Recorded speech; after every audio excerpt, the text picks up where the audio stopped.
Hello बच्चों, मैं Rohit arts classes से रोहित सर। आज देखिए लॉकडाउन के वजह से बच्चा का जो है पढ़ाई रुक रहा है, तो रुकना नहीं चाहिए क्योंकि अगले बार भी लॉकडाउन में पढ़ाई रुक गया था, जिसके वजह से देखिए बच्चा का रिजल्ट गड़बड़ हो जाता है। ठीक है ना, तो उसको देखते हुए जो है लॉकडाउन के कारण हम लोग वीडियो के माध्यम से पढ़ाएंगे जहां तक संभव हो पाएगा। तो चलिए आज हम लोग सिविक्स जो है पहला चैप्टर स्टार्ट करने जा रहे हैं। तो आज सिविक्स का पहला चैप्टर है लोकतंत्र में सत्ता की साझेदारी। तो इसको समझने से पहले हम लोग सिविक्स की बेसिक जानकारी समझेंगे, उसके बाद इसमें चलेंगे। तो देखिए आपको जितना भी पढ़ाया जाएगा पर डे उसका नोट्स भी प्रोवाइड किया जाएगा, और इसके लिए आपको व्हाट्सएप नंबर नीचे दिख रहा होगा, उस पर आप अपना नाम और एड्रेस लिखकर मैसेज कर दीजिएगा। आपको जितना भी पढ़ाया जाएगा पर डे आपको नोट्स सेंड कर दिया जाएगा, और आप वीडियो से समझिए, उसके बाद फिर उससे बना लीजिए और उसके बाद उसको थोड़ा सा एक दो बार रिपीट मार लीजिए, आपका सारा क्लियर हो जाएगा। सिविक्स स्टार्ट करने से पहले हम लोग समझेंगे सिविक्स मतलब होता है राजनीतिक शास्त्र। राजनीतिक शास्त्र कहते किसे हैं, तब आगे देखिए। पहले हम राजनीतिक शास्त्र कहते किसे हैं नहीं समझेंगे तो आगे कैसे समझेंगे, आखिर इसमें पढ़ना क्या है। तो समझिएगा राजनीतिक शास्त्र किसे कहते हैं। राजनीतिक शास्त्र किसे कहते हैं, राजनीति शास्त्र। राजनीतिक शास्त्र किसे कहते हैं, बहुत ध्यान से समझना, गौर से देखना। यहाँ पर राजनीति जो बना है दो शब्दों से मिलकर बना है, एक शब्द है राज और दूसरा शब्द है नीति। सुनना ध्यान से, राज मतलब कोई देश, राज मतलब ये नहीं समझना है बिहार झारखंड, ठीक है। तो राज मतलब कोई देश, राज्य या कोई निश्चित स्थान, कोई निश्चित स्थान। कुछ हुआ, देश भी हो सकता है, राज्य भी हो सकता है, या कोई निश्चित स्थान या निश्चित क्षेत्र, निश्चित क्षेत्र, ठीक है। तो ऐसे आमतौर पर लोग राज मतलब समझ जाते हैं बिहार झारखंड उड़ीसा, इस तरह से नहीं समझना। तो राज मतलब कोई निश्चित, मेन जो अर्थ हुआ कोई निश्चित क्षेत्र। और नीति मतलब होता है हुआ नियम कानून। नीति मतलब नियम कानून, नियम या कानून, नियम या कानून। शास्त्र मतलब होता है ज्ञान, शास्त्र मतलब ज्ञान। अब समझेंगे इसका शाब्दिक अर्थ हो गया किसी निश्चित क्षेत्र के नियम कानून का ज्ञान। अगर कोई पूछ दे कि राजनीति शास्त्र का शाब्दिक अर्थ इसका मतलब क्या हुआ, तो किसी निश्चित क्षेत्र के नियम कानून का क्या हुआ, ज्ञान, जानकारी उसके बारे में। अगर इसको परिभाषित किया जाए तो सामाजिक विज्ञान से ही बटकर बना है राजनीति शास्त्र, ठीक है। तो सामाजिक विज्ञान से ही बटा है राजनीति शास्त्र। हम लोग बना लेंगे वहीं से परिभाषा कि सामाजिक विज्ञान के जिस शाखा, सामाजिक विज्ञान के जिस शाखा में किसी निश्चित क्षेत्र, किसी निश्चित क्षेत्र के नियम कानून का अध्ययन किया जाना क्या कहलाता है, राजनीति शास्त्र कहलाता है। तो कौन से नियम कानून का अध्ययन करना है, तो जिसके माध्यम से देश को चलाया जाता है या शासन किया जाता है, उस नियम कानून का क्या करना, अध्ययन किया जाना। फिर से सुनना, सामाजिक विज्ञान के जिस शाखा में, सामाजिक विज्ञान के जिस शाखा में किसी निश्चित क्षेत्र के नियम कानून, किसी निश्चित क्षेत्र के शासन, देख लीजिए शासन यहां जोड़ लीजिए सुविधा होगा, कुछ हुआ शासन। तो किसी निश्चित क्षेत्र के सामाजिक विज्ञान के जिस शाखा में, सामाजिक विज्ञान के जिस शाखा में किसी निश्चित क्षेत्र के शासन के नियमों का अध्ययन किया जाता है, तो उसे क्या कहते हैं, राजनीति शास्त्र कहा जाता है। राजनीति शास्त्र के जनक जो है बुआ माना जाता है अरस्तु को। राजनीति शास्त्र का जनक किसको माना जाता है, अरस्तु को। किसको बुआ, अरस्तु को। अरस्तु जो थे, अरस्तु यूनान के एक निवासी थे बुआ। कहां के, यूनान के। कहां के, यूनान के। अरस्तु कहां के निवासी, यूनान के। अगर पूछे राजनीति शास्त्र का जनक किन्हें माना जाता है, तो अरस्तु को। अरस्तु जो थे यूनान के निवासी थे। और आप लोग सुने होंगे सिकंदर के बारे में। तो सिकंदर के जो गुरु थे अरस्तु थे, सिकंदर के विश्व विजेता सिकंदर, ठीक है। सिकंदर विश्व विजेता सिकंदर, उसके गुरु कौन थे, तो अरस्तु थे। और अरस्तु के जो गुरु थे एक दार्शनिक हुए थे प्लेटो। प्लेटो के बुआ, प्लेटो। तो अरस्तु के जो गुरु हुए प्लेटो हुए, और सिकंदर का गुरु के हुए अरस्तु हुए। अब देखिए आगे चलते हैं चैप्टर में। चलिए देखिए लोकतंत्र में सत्ता की साझेदारी। तो आखिर पहले हम लोग समझेंगे कि लोकतंत्र में सत्ता की साझेदारी है क्या, लोकतंत्र क्या है और साझेदारी क्या है। तो लोकतंत्र पहले समझेंगे बुआ, उसके बाद सत्ता की साझेदारी समझेंगे। क्योंकि देखिए चैप्टर का जो दिया गया है शीर्षक, अगर शीर्षक नहीं सही से समझिएगा तो आगे जो पॉइंट आएगा उसको समझने में प्रॉब्लम होगा। तो पहले हम लोग समझते हैं कि लोकतंत्र है क्या। लोकतंत्र है क्या? तो लोकतंत्र जो है बुआ, लोकतंत्र एक शासन की प्रक्रिया है, समझिएगा ध्यान से। लोकतंत्र, तो लोकतंत्र जो है दो शब्दों से मिलकर बना है। पहला शब्द है इसमें लोक और दूसरा शब्द है तंत्र। लोक मतलब होता है लोग, लोक मतलब क्या होता है बुआ? लोग। और तंत्र मतलब जो होता है शासन। क्या करना? शासन करना या शासन चलाना, ठीक है। तो लोकतंत्र जो है एक शासन की प्रक्रिया है। इसके माध्यम से कोई देश, कोई राज्य या कोई स्थान जो निश्चित जगह होता है उसको चलाया जाता है। तो लोक मतलब लोग और तंत्र मतलब शासन। तो चलाया कैसे जाता है? तो लोकतंत्र में जो होता है लोगों के द्वारा जो है एक प्रतिनिधि चुना जाता है, और उस प्रतिनिधि के द्वारा जो जिस जगह से वह चुना जाता है प्रतिनिधि, उसके द्वारा वह क्षेत्र जो है, वह राज्य हो या तो फिर कोई देश हो, उसको चलाया जाता है। तो इसका परिभाषा पहले समझेंगे। तो बस शासन की वैसी प्रक्रिया, शासन की वैसी प्रक्रिया जिसमें क्या होता हुआ, लोगों द्वारा चुना गया प्रतिनिधि। जैसे मान लिया जाए कि देश या जगह कुछ भी हो सकता है, वो राज्य हो, देश हो, जिला हो, प्रखंड हो। तो इसमें देखिए बहुत सारे लोग रहते हैं। इस तरह से लोग मान लिए कि सब क्या है, बच्चे बच्चे बाल बच्चे भरल है, ठीक है। इस तरह से सब लोग हैं। तो इसमें क्या होता है, इसमें से कुछ लोग जो है चुनाव लड़ते हैं। क्या करते हैं? चुनाव लड़ते हैं। मान लिया जाए चुनाव लड़े, 2 या 3 को कुछ भी लड़ सकते हैं, बहुत सारी जनसंख्या चारों ओर भरल है। इस तरह से क्या होता है, अब ये सभी जो चुनाव नहीं लड़ रहे हैं, तो ये की करेंगे, इनमें से जितने भी प्रतिनिधि खड़ा होंगे उसको चुनेंगे, और चुनेंगे उसके बाद जो प्रतिनिधि, मान लो कि इसमें से 4 प्रतिनिधि खड़ा हुआ, इतना जनसंख्या है, इसमें से 4 को खड़ा हुआ, तो ये चारों में से जीतेगा एगो। अब मान लिया जाए कि ई जीत गया, तो ई जीत गया तो ई जीतेगा, ठीक है टकलू महाराज, ई जीत गया। तो ई की करेगा, ई जो है जनता के हिसाब से चुन के गया, और जनता के लिए फिर की करेगा, काम करेगा।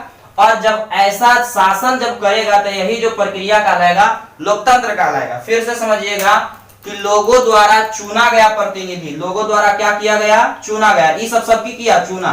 तो लोगों द्वारा चुना गया प्रतिनिधि जो देश पर क्या करे? शासन करे। और शासन करे तो ये नहीं कि अपन घर द्वार बना के बिल्डिंग ठोक ले, तो करे किसके लिए? तो लोगों के लिए करे। तो जब लोगों के लिए करेगा तो यही क्या कहलाएगा? लोकतंत्र कहलाएगा। और इसमें लोकतंत्र का जो खासियत और भी समझिए पहले, कि लोकतंत्र का खासियत क्या होता है कि सारी जो शक्ति होता है जनता के पास होता है। सारा शक्ति किसके पास? जनता के पास होता है। अगर ये कुछ गलत कार्य करता है तो जनता जो है इससे जवाब मांग सकता है, कुछ भी कर सकता है, इससे सारी अपना ब्यौरा ले सकता है। अगर चाहेगी जनता तो इसको क्या कर सकता है? हटा सकता है। तो ये अपने मन से मनमानी नहीं कर सकता है, ठीक है। तो लोकतंत्र में एक खासियत होता है कि लोगों के पास क्या होता है? सारी शक्ति होता है। आप आराम से समझिए, देखे होंगे इस बार क्या हर साल जो है हर 5 साल पर चुनाव होता है। तो चुनाव जो होता है तो देखते हैं सब क्या करता है? जाके वोट देता है। तो लोकतंत्र का मेन मतलब वो है जो वोटवा जाके देता है ना, तो वोटवा देता है तो सब वोट देता है, तो सब चुना। तो जेकरा ज्यादा वोट पड़ा वो जीतेगा, और जब जीतेगा तो वो की करेगा? शासन करेगा। शासन करने का मतलब नली बनाएगा, गली बनवाएगा, लड़ाई होगा उसको क्या करेगा? समाधान करेगा, देश का विकास करेगा। तो यही वोट जो हम लोग देते हैं, तो वोट देते हैं इसका मतलब कि हम लोग के पास क्या है? चुनने का अधिकार है। हम कह रहे हैं कि तुम जाओ शासन करो। अगर देखिए 4 को खड़ा हुआ तो चारों मिलकर शासन नहीं करेगा, करेगा कैगो? एगो। क्योंकि जे अधिक वोट लाएगा, यानी कि अधिक लोग उसको करा कि नहीं तुम जाओ शासन करो, ई सब बल अच्छा नहीं है, बल तुम की करो? शासन करो। तो ई जाएगा, उसके बाद जीत के तब ई की करेगा? जहां से जीतेगा, देश हो सकता है, राज्य हो सकता है बुआ, या कोई क्षेत्र हो सकता है, तो वहां पर की करेगा? शासन करेगा। और शासन जो करेगा ये लोगों के लिए करेगा, ना कि सिर्फ अपने लिए। तो यही जो प्रक्रिया है क्या कहलाएगा? लोकतंत्र कहलाएगा। अब समझते हैं कि सत्ता की साझेदारी, सत्ता के साझेदारी। तो सत्ता होता क्या है? जीतने के बाद जो जीत जाता है प्रतिनिधि, तो वही कहता है कि सत्ता में चला गया। साझेदारी, आप लोग साइंस में एक चैप्टर है बुआ, कार्बन और उसके यौगिक, कार्बन और उसके यौगिक। तो कार्बन जो है खुद से अपना कोई प्रोडक्ट अकेले नहीं बनाता है, जब भी बनाता है तो किसी से साझा करता है। साझा मतलब होता है सहयोग करना। यही बात यहाँ पर है साझेदारी। तो साझेदारी का मतलब हुआ क्या? करना, सहयोग करना। तो करना क्या चीज में सहयोग हुआ? लोकतंत्र है उसमें सत्ता है, उसमें सहयोग करना, मतलब जो चुना के गया उसमें क्या करना? सहयोग करना। कहने का मतलब तो सहयोग कैसे होगा? तो इसमें क्या होता है? तो सत्ता की साझेदारी मतलब हुआ कि लोग जो है शासन में अपना सहयोग करे, लोग जो है प्रत्येक नागरिक शासन में क्या करे? सहयोग करे। यही क्या कहलाता है? साझेदारी कहलाता है। तो साझेदारी जो होता है वह अलग अलग तरह से होता है। जब हम लोग सेकेंड चैप्टर पढ़ेंगे तब हम लोग उसमें समझेंगे कि लोग कैसे करके कैसे कैसे क्या करते हैं? साझा करते हैं या साझेदारी करते हैं, शासन में सहयोग करते हैं। आगे समझते हैं बुआ। लोकतंत्र जो है, शासन जब से आया उसके पहले भी एक शासन चलता था, वो था राजतंत्र। ध्यान से समझिएगा, उसके पहले चलता था कौन सा शासन? राजतंत्र। ध्यान से, राजतंत्र। तो राजतंत्र भी एक शासन की क्या है? प्रक्रिया। राजतंत्र क्या है? एक शासन। जिस प्रकार से लोकतंत्र है उसी प्रकार से क्या है? राजतंत्र भी एक शासन की प्रक्रिया है। लेकिन इसमें क्या होता है कि सारी जो शक्ति होता है राजा के पास होता है। सारी शक्ति किसके पास? राजा के पास होता है। और राजा के द्वारा ही पूरी देश जो होता है या कोई जहां का भी राजा होता है उस क्षेत्र को चलाया जाता है। यानी कि ये अपने मर्जी से, सिर्फ एक आदमी जो राजा होता है उसी के हिसाब से पूरा देश चलेगा। लेकिन इसमें क्या होता है कि सबके मर्जी के हिसाब से देश चलेगा। ठीक है, तो राजतंत्र कहते किसे? अगर परिभाषा बोले तो शासन की वैसी प्रक्रिया जिसमें शासन की सारी शक्ति किसके पास होता है बुआ? राजा के पास होता है। किसके पास? राजा के पास होता है, तो उसे राजतंत्र कहते हैं। इसमें देखिए क्या क्या बुराई होता है, इसमें क्या क्या अच्छाई। अगर ये राजतंत्र अच्छा होता तो लोकतंत्र लाने की आवश्यकता नहीं पड़ती, लेकिन इसमें कुछ खामियां था जिसकी वजह से लोकतंत्र का विकास हुआ। तो समझिए क्या होता है, तो राजतंत्र में सारी शक्ति जब राजा के पास होता है, तो अगर राजा अच्छा है तब तो देश का विकास होगा, लोगों का भला होगा। लेकिन अगर राजा निरंकुश हो जाए या कोई अच्छा शासक नहीं हो, तो उसके वजह से क्या होता है, देश में अनेक प्रकार की समस्याएं उत्पन्न होने लगता है, जिसके कारण जो है तो राजतंत्र में अपने मनमानी से राजा अपना मनमानी कर सकता है, लेकिन इसमें मनमानी नहीं कर सकता है। तो राजतंत्र में जो है जनता को कोई महत्व नहीं दिया जाता है, केवल और केवल किसका महत्व? राजा का महत्व दिया जाता है। इसीलिए हुआ राजतंत्र। और इसमें क्या है कि इसमें शासक जो है अच्छा भी हो सकता है और बुरा भी हो सकता है। और इसका बुरा हो सकता है कि जैसे इसमें क्या होता है कि एक बार अगर हम राजा बन गए तो अगला जो आने वाला राजा होगा वो ये नहीं कि चुना के आएगा, वो डायरेक्ट मेरा सर्टिफिकेट जो आएगा, यानी कि मेरा जो संतान होगा वो अगर हम जैसे क्या हो गए पार हो गए, तो जैसे पार हुए वो क्या हो गया, डायरेक्ट वो राजा बन गया। अगर वो पार हुआ तो उसका आने वाला सर्टिफिकेट, वो पार हुआ उसका आने वाला सर्टिफिकेट। मतलब क्या होता है, एक बार राजा बन गया तो उसका पूरा पीढ़ी राजा बनल रहेगा। पूरा पीढ़ी क्या बनल रहेगा, राजा बनल रहेगा। जब राजा बनल रहेगा तो मनमानी करवे करेगा। तो इसमें क्या होता है कि समय अवधि जो होता है निश्चित नहीं होता। राजतंत्र में शासन की जो समय अवधि होती है निश्चित नहीं होता है, और इसमें शासक अच्छा भी हो सकता है और बुरा भी हो सकता है। यह शासन प्रक्रिया जो है वंशानुगत होता है, यानी कि एक वंश से दूसरे वंश में ट्रांसफर होते जाता है। लेकिन लोकतंत्र में ऐसा नहीं है। इसमें जो शासक होता है वह अच्छा होता है। क्यों? क्योंकि वही चुना के जाएगा जो अच्छा होगा, और जब अच्छा होगा तो काम भी क्या करेगा, अच्छा करेगा। तो इसमें जो होता है शासक अच्छा होते हैं और इन लोगों के भलाई के लिए कार्य करते हैं। लोगों को क्या करने के लिए, भलाई। अगर लोगों के लिए अगर काम नहीं करेगा तो ये 5 साल के बाद क्या हो जाएगा, हट जाएगा। लेकिन इसमें ऐसा कुछ नहीं। तो इसमें डर नहीं रहने की वजह से कुछ नहीं, लेकिन इसमें डर बना रहता है कहीं अगर अच्छा काम इस बार नहीं किए तो अगला बार क्या होना होगा, हटना पड़ेगा। लेकिन कोई ऐसा चाहता है कि हम शासन से क्या करें, हट जाए, नहीं चाहता है। इसलिए इसको मजबूरन अच्छा नहीं रहने पर भी अच्छा बनना पड़ता है और लोगों के देश के विकास के लिए कार्य करना पड़ता है। तो लोकतंत्र में ज्यादा विकास होता है देश का, राजतंत्र में कम। लेकिन अगर राजा इसमें भी अच्छा हो जाए तो देश का विकास होगा। लेकिन ज्यादातर देखा गया कि राजतंत्र में राजा जो होते हैं निरंकुश होते हैं। इसका वजह है क्योंकि वह जो है वंशानुगत है, उसको टेंशन नहीं कि अगला बार हम हट जाएंगे। लेकिन इसमें डर लगा हुआ रहता है इसलिए यहाँ जो भी शासक चुनाते हैं वो क्या होते हैं, अच्छा होते हैं, देश और समाज के विकास के लिए कार्य करते। अब चलिए बुआ देखिए चैप्टर में चल रहे हैं लोकतंत्र में सत्ता की साझेदारी में। पहला जो पॉइंट हम लोग को पढ़ना है अनुच्छेद 15 अनुच्छेद 19। तो अनुच्छेद 15 अनुच्छेद 19 है क्या, तो अनुच्छेद 15 और अनुच्छेद 19 जो है एक नियम है।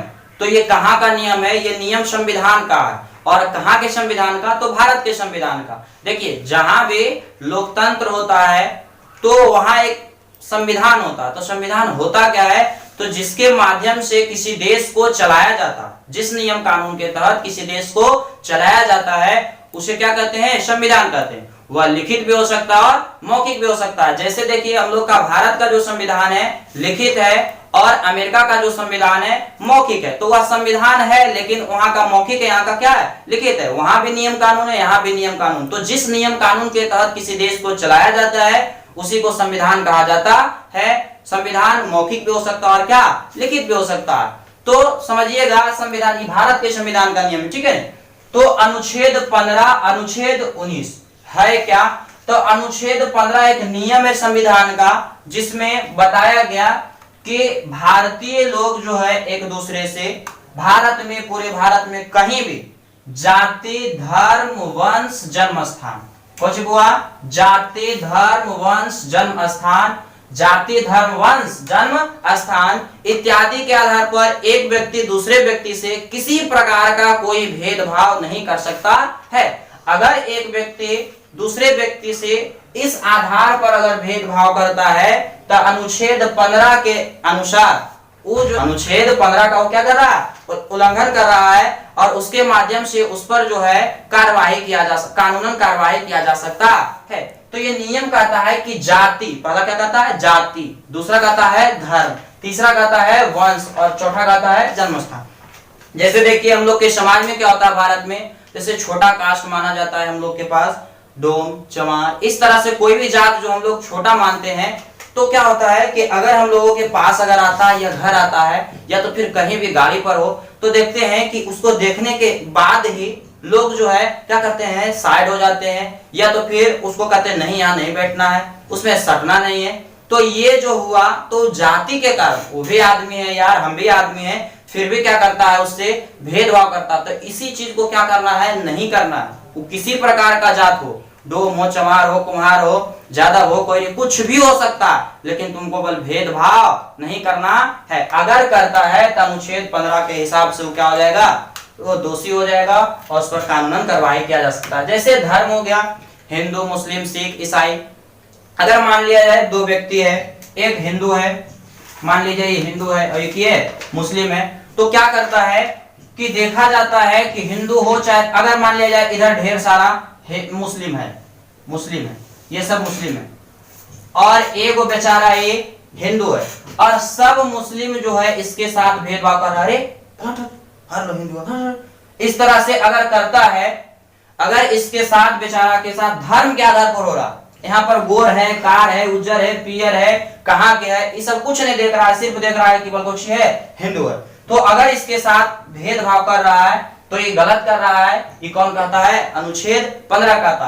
तो ऐसा इसको इसके साथ नहीं करना चाहिए। यही बात मान लीजिए अगर ये मुस्लिम है, अभी ये है मुस्लिम है और ये सब हिंदू है और सब कौन सी है, ये मुस्लिम है और ये सब की है हिंदू है और एगो बस पर सब जा रहा है, सब बैठल है, सब टकलू महाराज की ओर है बैठल है। अब बैठल है तो ई बेचारा मुस्लिम जो था टोपी उपी लगैले था, कुर्ता पजामा पहनले था, सेंट उंट मारले था, आ रहा था, जैसे सब देखा सब जैसे तैसे करने लगा, इसके साथ देख के मुस्लिम हट हट हट जो हट जो, इस तरह से बेचारा के साथ अब जितना भी सब था सब सीट जो है क्या कर लिया, लूट के रख लिया, बंदा यहाँ पर बैठल है। तो बेचारा के बैठल नहीं दे रहा, क्यों नहीं दे रहा, क्योंकि ये मुस्लिम है।